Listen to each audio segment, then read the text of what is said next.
Chers amis, nous sommes avec vous sur la basilique du Rosaire, au pèlerinage du Rosaire. Et nous avons célébré ce matin une messe avec énormément de monde, beaucoup de joie, la lumière du grand soleil, les oiseaux qui voltaient autour de nous. Et c'est le frère Sylvain qui a donné l'homélie aujourd'hui, comme il le fera tout au long de cette semaine.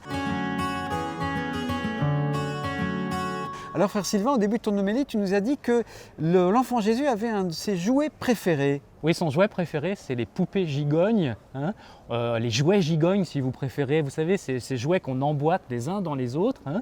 On les ouvre et puis il y en a toujours un plus petit derrière et puis on l'ouvre et il y en a encore un autre plus petit et ainsi de suite jusqu'au petit dernier. C'est ça qui m'a amusé dans cette homélie que j'avais envie de partager. C'est l'amour de Dieu pour les petits derniers. D'autant que la première lecture nous montrait le prophète qui doit choisir un roi pour Israël et il va voir tous les enfants de Jessé et c'est pas celui-là il est trop grand, c'est pas celui-là il est trop grand, c'est pas celui-là il est trop grand, c'est pas celui-là qui est trop grand et puis finalement ça va être le petit David. C'est un peu comme les Dalton quoi. Ouais. On prend le petit dernier et c'est le héros. Et c'est lui qui va conduire Israël, c'est lui qui va être le Messie et l'ancêtre du Christ quand même. Alors en fait, ce jeu de l'enfant Jésus a aussi un peu envie d'y jouer avec notre cœur. Oui, avec ton cœur, avec le nôtre, le vôtre, frères et sœurs. C'est que, vous voyez, on a l'habitude de se barricader en fait. Donc on referme en quelque sorte plein de boîtes sur nous, sur nos vies, sur ce qui nous a fait mal. Ça tombe bien parce que le Seigneur il s'y connaît en la matière et puis il aime jouer à ça. Donc il va ouvrir toutes les boîtes, l'une après l'autre, pour atteindre vraiment notre cœur profond.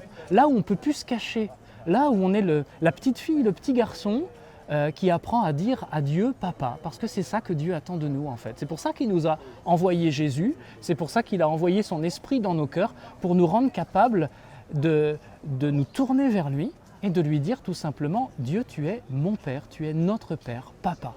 Alors comment on peut faire pour retrouver cet enfant qui rentrera le premier dans le royaume de Dieu au fond de notre cœur? Je crois que c'est un don en fait. C'est l'un des premiers dons que Dieu nous fait comme baptisés, de nous découvrir enfants de Dieu. C'est peut-être pas si facile que ça pour les chrétiens, les catholiques que nous sommes depuis très longtemps. Et puis nous, on a été baptisés tout petits, on s'en souvient plus. Mais à un moment donné, dans notre vie spirituelle, un jour, on fait cette expérience qui fait tout basculer. On fait cette expérience de l'amour inconditionnel de Dieu, comme l'appelle le pape François.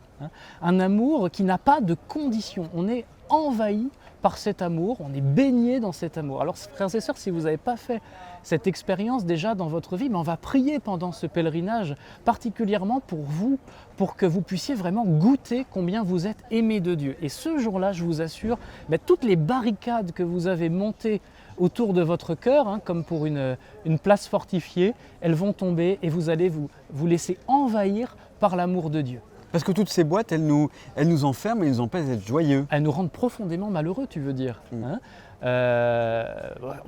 On y est un peu pour rien, on se protège comme on peut, c'est pas de notre faute. Vous voyez, le but, c'est pas de faire culpabiliser qui que ce soit. On a tous ces tendances à cacher nos misères comme on peut. Le Seigneur, il les voit et il nous aime avec ces misères-là. Donc on peut vraiment lui ouvrir toutes grandes, l'une après l'autre, les portes fortifiées de notre cœur et puis les portes blindées de notre cœur et le laisser entrer parce qu'il nous connaît et il nous aime tels que nous sommes. En écoutant ton homélie, frère Sylvain, je pensais quand même à ce mot de saint Paul qui dit frères et sœurs, pour le péché, vis-à-vis du péché, soyez comme des enfants, soyez innocents. Oui. Mais en revanche, pour la sagesse, soyez quand même mûrs.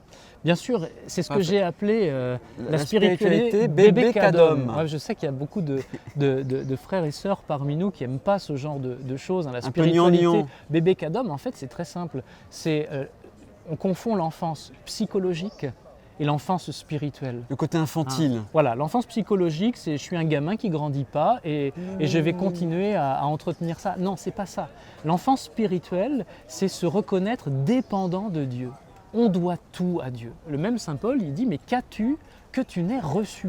Tout ce que tu as, au fond, c'est cadeau, c'est un don de Dieu. À commencer par le simple fait de vivre, d'exister sur cette terre et puis d'être appelé à une existence dans la vie éternelle de Dieu, une existence d'enfant de Dieu dans l'éternité. C'est quand même ce qui est au cœur de notre foi. Et ce cadeau-là, il faut qu'on apprenne à l'accueillir, à le recevoir. Et ça, c'est l'enfance spirituelle. L'enfance psychologique, au fond, elle nous accueille à ne même pas accueillir ce cadeau, parce qu'on finit par faire les enfants gâtés. Merci pour tout ça, hein, frère Sylvain. On va t'écouter encore avec intérêt pendant les jours qui viennent. Et puis, on pourra lire le livre que tu viens de faire paraître qui s'appelle « La gloire des bons Ariens ». Oui. La gloire des bons Ariens, dans lequel justement tu décris aussi cet enfant spirituel, le Seigneur qui choisit les petits pour en faire ses prophètes, c'est-à-dire nous et Voilà. vous.